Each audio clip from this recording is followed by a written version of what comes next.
Yeah, Dan, Nigel, thank you very much for your commentary this evening. Then 4-2 to the Arsenal at the Emirates Stadium. It wasn't quite as easy as we'd hoped it had been at half-time. You know, we were very, very pleased indeed. But in the end, we only conceded 2 goals. So we leave with the 3 points this evening. Clarke, how are you feeling? It got a bit tense during that second half at times, didn't it?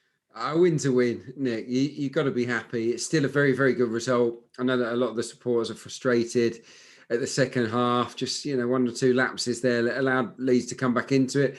Sometimes you've also got to credit the opposition and realise the state of play. And so often you see a team go 3 or 4 up. They ease off a touch and the other team, with nothing really to lose, they go for it and get some joy. It was a strange game, but a very, very entertaining one. We called it ahead of kickoff. We said it would be lively, and it was. But look, far more positives today than negatives. I think we should be pleased. It's a really good win. You talked about it ahead of kickoff. 2 teams evenly matched over the course of this season. Who's going to kick on and be top half? Who's going to kick on and challenge for European places? On the basis of today, Arsenal are far better equipped to do that. Yeah, very much so. Pierre-Emerick Aubameyang being interviewed on TV at the moment as well. Little bit worrying at the end when he went down. It looked like the Leeds player landed on his Achilles. I was worried, but it seems that he's okay. Oh, thank goodness. Yeah, no, it looked a bit nasty. He just sort of jarred his Achilles, his ankle, didn't he, towards the end there. But the fact that the physio was happy to let him go back on and stuff, I think shows us that it's nothing serious. Obviously, we've got a big game against Benfica coming up as well, where you certainly want AUBA available. So, hopefully he's okay. I'm sure he is. It might be sore tonight, but after a day off, it'll be good to go, I'm sure. Yeah, very much so. Right, let's have a look then at the first thing that we've learned from tonight's performance then. And it is this. Mikel Arteta's changes in personnel and tactics pay off in a big way. Lots of changes. We spoke about it in the pre-match show and you're getting on board with it as well. Dino here saying Mikel Arteta applied Bielsa's tactics against him today. Masterclass. Haven't seen Leeds this outclassed this season. Masked the Gunner here, not the masked singer. This is the masked Gunner saying, interesting. The teams started fast and played well after Arteta has had a full week of training with no midweek game for a change. And Gunner Thoughts here says, have to talk about the lovely fluid shifting formation at the front 4, especially Ødegaard, Emil Smith-Rowe and Saka in support of our goal scorer like Aubameyang. So yeah, I mean the tactics today, I think Arteta, especially in the first half, we nailed it, didn't we? Yeah. Don't tell me what happened with the masked singer, by the way. I won't. I've not watched it yet. No, he did nail it with the tactics. He did do what Bielsa does to many managers. He got in their face. We asserted our authority, and it caused them a lot of problems in that first half. And the last tweet today, I think, is bang on with the fluid movement. I think Smith-Rowe, Saka and Ødegaard, what you've got to understand, and Aubameyang, they are 4 players that could play in any of the front 4 positions. You can stick Auba in any of those spots. You can stick Smith-Rowe or Saka in any of them. The same probably applies with Ødegaard. He could probably do a job as a false 9 forward. But you get my drift. It can be incredibly mobile because they're all comfortable on the ball in different parts of the final third. So that was a big plus for us today. And I did like the way that they moved around. There was a bit of a swagger at times. And I really enjoyed Aubameyang's performance as well. So loads to like about that front 4. And it might be a front 4 we see a lot of in the weeks and months to come.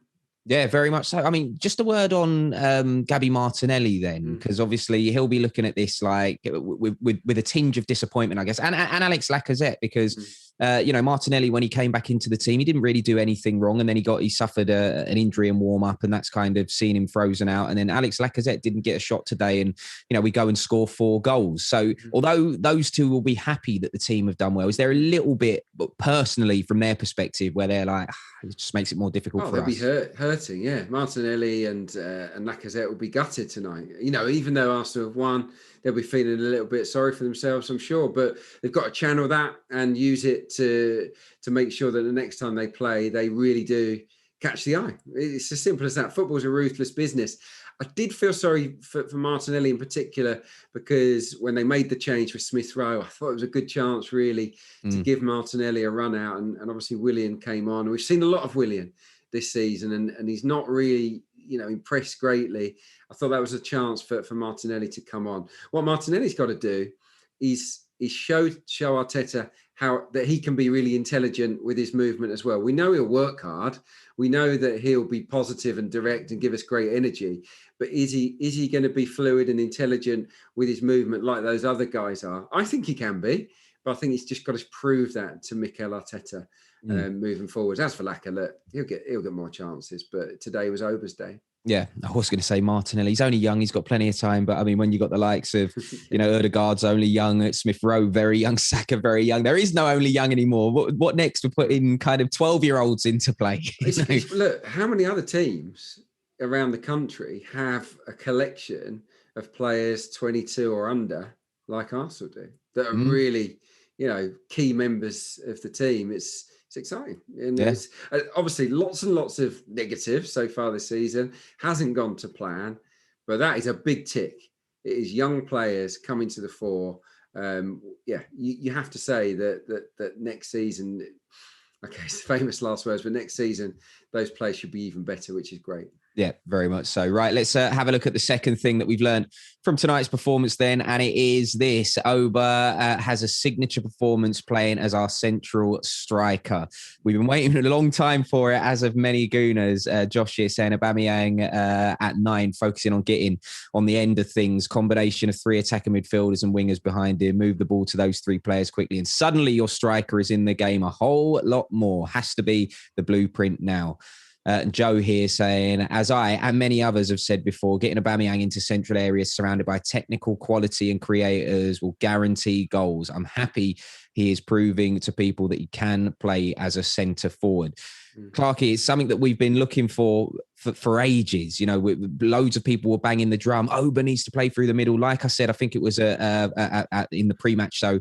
He was given an opportunity to play there a few times. Didn't necessarily work, but today it really did. It did, yeah. And I think with the previous setup, when we played 3 at the back, we didn't have that number 10. So there was like 2 wide forwards.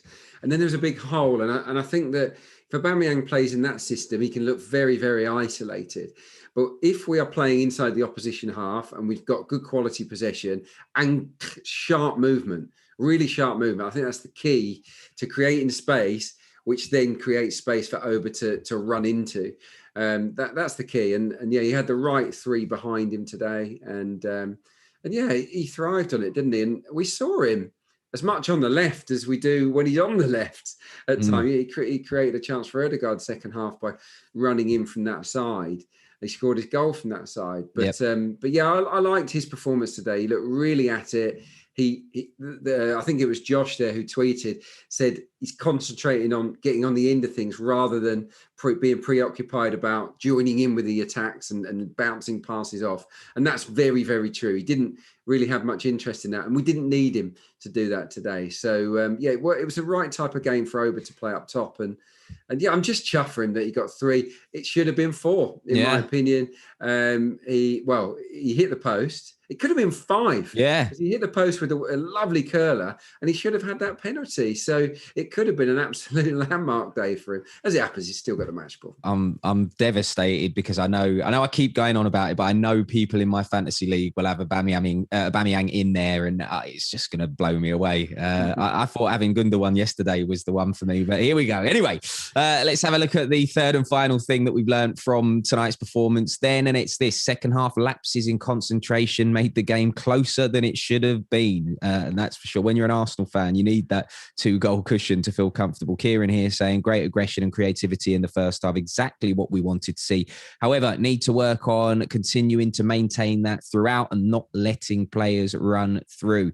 Yeah, we seem to just drop off concentration a little bit in the second period, and Leeds managed to find some joy. Thankfully, they only managed to score twice, because if they got a third, it would have been very scary indeed. It would, yeah. We didn't press with the same intensity. We sort of said that was unlikely to happen for obvious reasons, really. And then I looked at the possession stats, and Leeds had almost 60% of possession in the second half. So it sort of flipped around.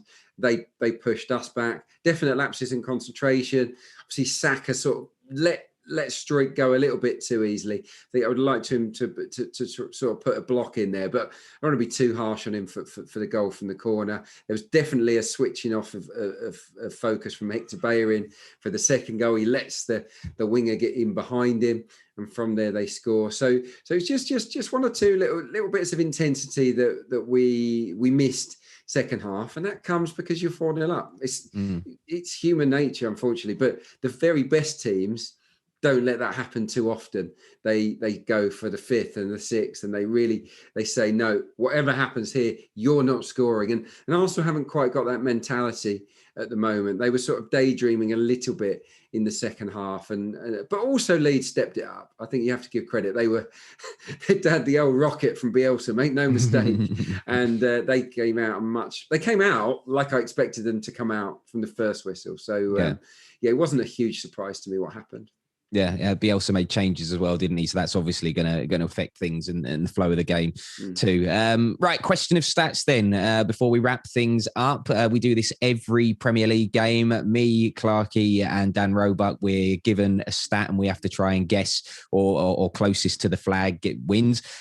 Clarke's miles out in front at the moment. I can't even remember how many points. I think you're on 25 or something crazy like that. And me and Dan Roebuck are on 6 and 7. So me and Dan really needed this today. As long as Clarke doesn't win anymore for the foreseeable future, that's all I care about. You didn't win. So it was the stat we were looking for today was most amount of touches by an Arsenal player. So I decided to go for David Luiz. You went for Gabriel. And Dan Roebuck, who had first pick, by the way, went for Granit Xhaka. I should say that I had last pick. So, just want to throw that out. You don't get an extra point for it. Xhaka had the fewest of the 3. Right, so, how many did Xhaka? Because I haven't got the stats in front of me. Xhaka had 48. Yeah. Gabriel had 50. And David Luiz had 61. Get in. But look, the producer Liam has called this as 3 points to Nick Bright. I'm just going to throw this out there. He was joint top with Hector Bellerin. Well, it doesn't matter. Top is top. I mean, should it be 1.5? But I don't know. That's outrageous. That is absolutely outrageous behaviour from Adrian Clarke. 3 points in the can for me, and we'll say no more about it. No, you deserve it. We need it, believe me. Sorry to Dan, by the way, who's now well and truly on the bottom of the table. He really needs the points. He says that it's his catchphrase. Print it on a t-shirt. Long way to go. Right, Clarke, thank you very much for your company this evening. You'll be back with me on Thursday as we get our Europa League campaign back underway. It's been a minute, but we played Benfica, but not in Portugal. We go to Rome to play Benfica. So make sure you log on and watch. 7:30 is when you need to log on to arsenal.com and the app. It's an 8 o'clock kickoff, and we'll see you then. Take care.